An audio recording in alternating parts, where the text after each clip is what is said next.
Bonjour tout le monde. Cette semaine, avec ma famille, j'ai écouté sur Netflix un film qui s'appelle La Bolduc. Évidemment, ça fait référence à notre Bolduc québécoise. C'est l'histoire d'une Gaspésienne, en fait, qui s'appelle Marie Travers, qui vient de Newport. Et ce qui est particulier, c'est qu'elle vivait vraiment dans un temps où est-ce que, économiquement, surtout, c'était un temps extrêmement difficile. C'était difficile pour les gens d'avoir de l'emploi. C'était et d'avoir assez d'argent pour subvenir à leurs besoins juste normaux.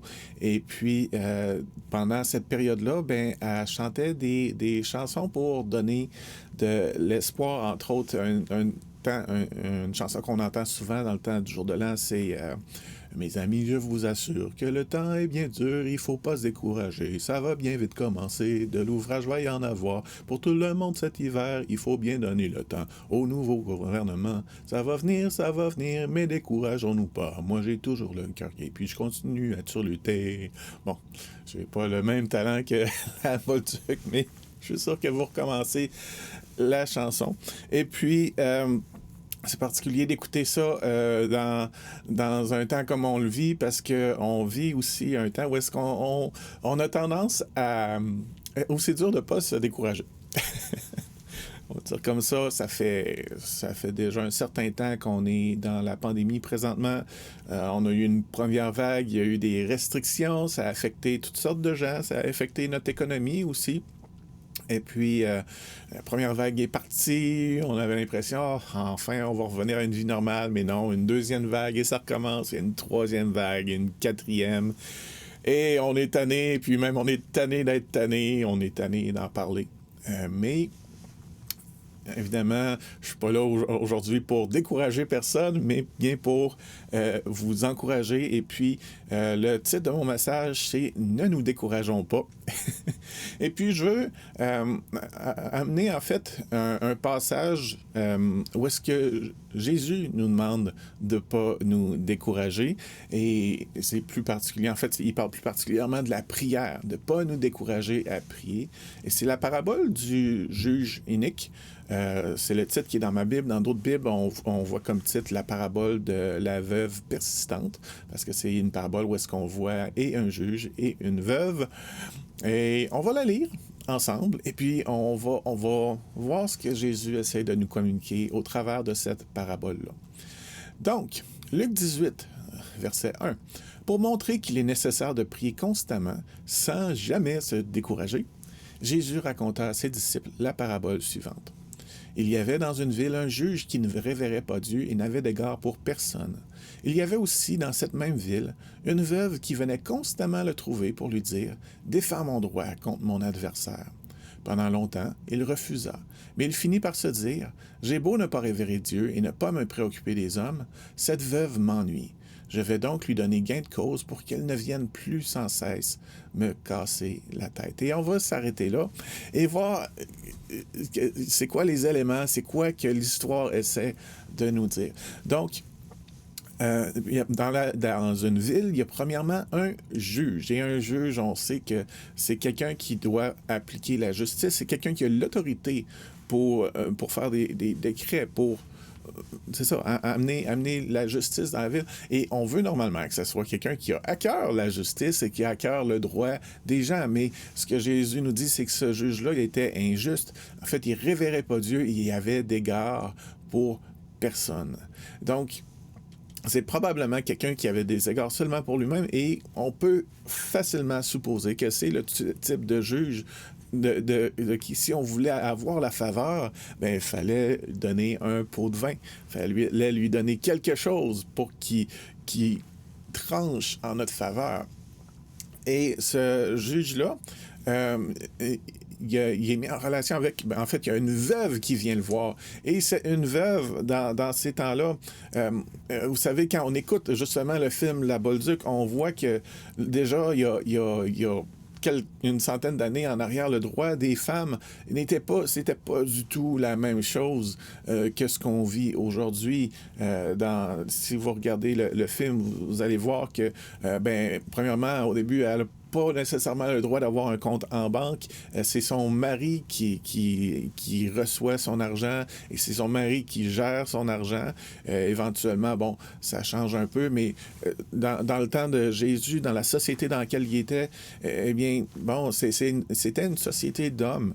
Les bons emplois étaient pour les hommes, les emplois bien rémunérés étaient pour les hommes. C'était difficile en tant que femme de subvenir à ses propres besoins. Et le fait que ce soit la veuve qui vient voir le juge, ça nous montre qu'il n'y avait pas d'homme dans sa vie qui était là pour elle. Parce que normalement, pour aller en cours, c'était encore un milieu d'hommes et une femme ne se présentait en cours que seulement s'il n'y avait pas d'homme autour d'elle pour la représenter. Donc, cette veuve-là, elle n'avait même pas un ami, quelqu'un de la famille quelconque pour venir la représenter. Elle était vraiment dépourvue et évidemment, elle ne pouvait pas non plus donner de pot de vin au juge. Elle n'en avait pas les moyens. Mais Jésus nous dit que cette veuve-là venait constamment le trouver.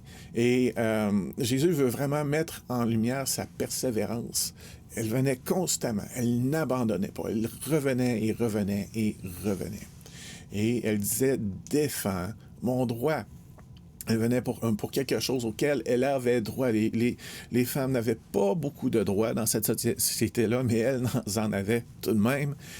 Et elle dit, défends mon droit contre mon adversaire. Et l'adversaire est comme un troisième personnage ici qui est très effacé.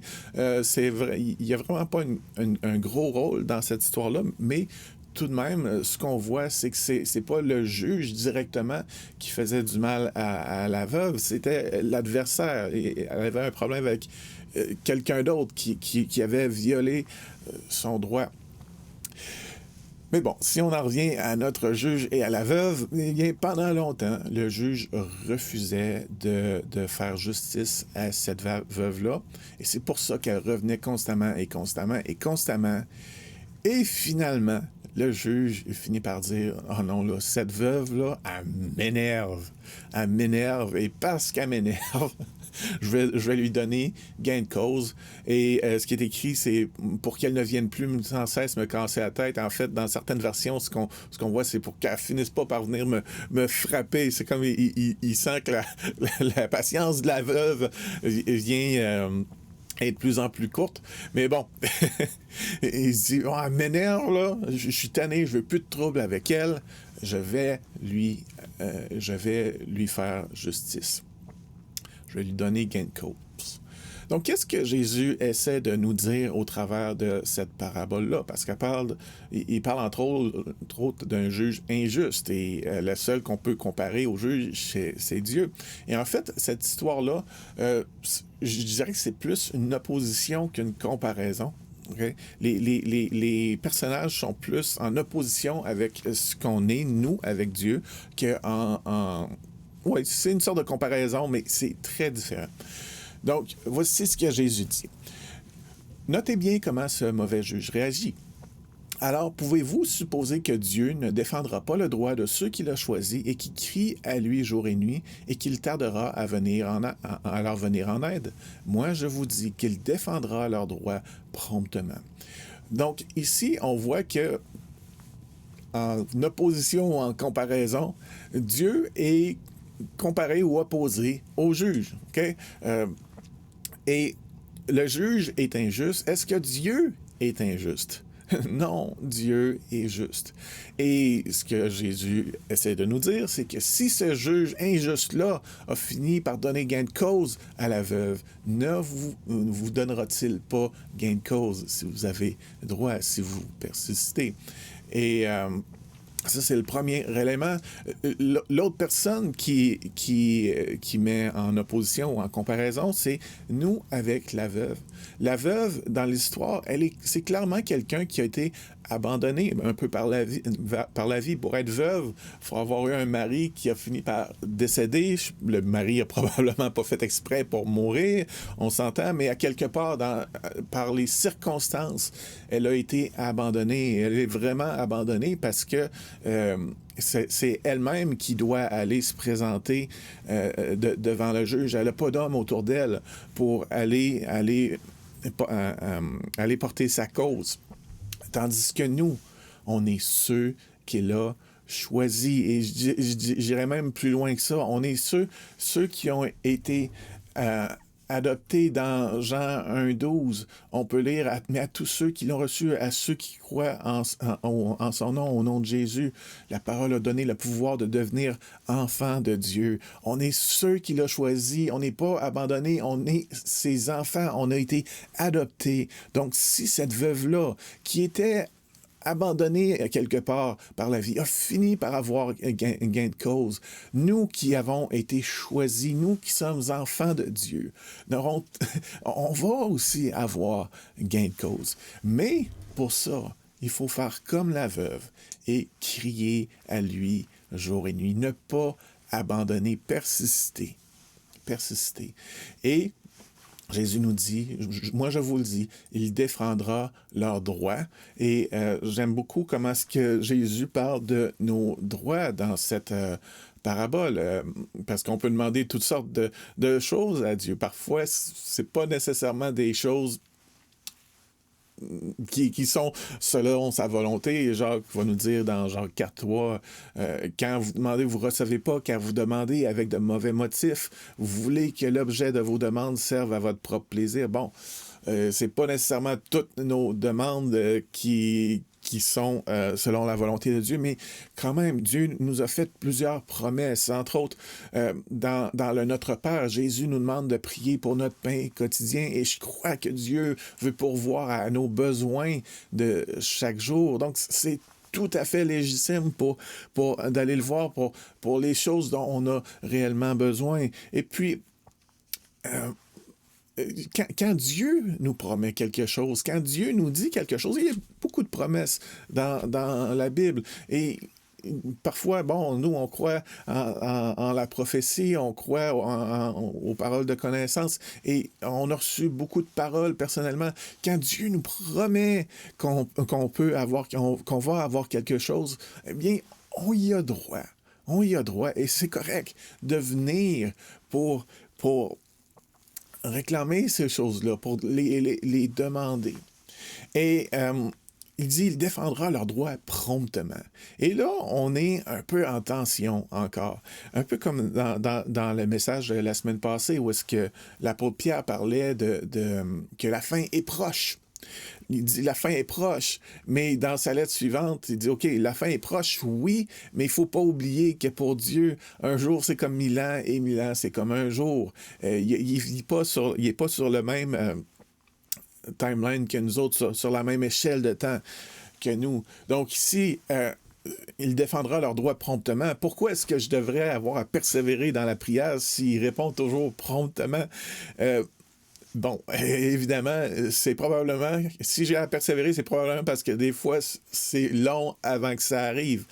Et c'est ça, il y a une tension là pour Dieu dans son échelle de temps. Lui, il voit déjà la réponse, quand est-ce qu'elle va arriver. Il a déjà décidé que ça arriverait.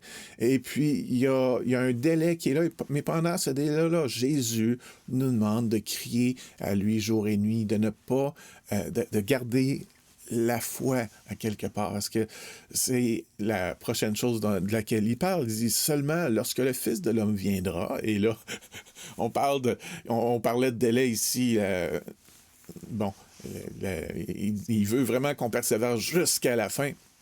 Trouvera-t-il encore la foi sur la terre? Et c'est quoi cette foi-là qu'il demande? Eh bien, la foi de laquelle il parle ici, c'est celle dans la parabole. Parfois, la foi, c'est de continuer à prier, même quand on ne voit pas le résultat. C'est vraiment ce qu'il dit au début. Il est nécessaire de prier constamment sans jamais se décourager. Et ça, c'est pas facile. Ça, c'est pas facile. Il y a des choses, je peux vous dire, que je prie depuis des années, et puis que encore aujourd'hui, je vois pas le résultat. Mais la foi, des fois, parce que parfois, alors qu'on revient pour prier pour les mêmes choses, dans notre cœur, c'est dur d'y croire. C'est dur de croire que ça va arriver. Mais des fois, la foi, c'est de prier, même quand à l'intérieur, on a de la misère à croire. Parfois, c'est ça, la foi, c'est juste de prier encore et de ne pas se décourager. Donc, c'est ça, avec le message aujourd'hui, vous savez, c'est ça, on est vraiment dans une période où est-ce que c'est difficile de ne pas se décourager avec la pandémie.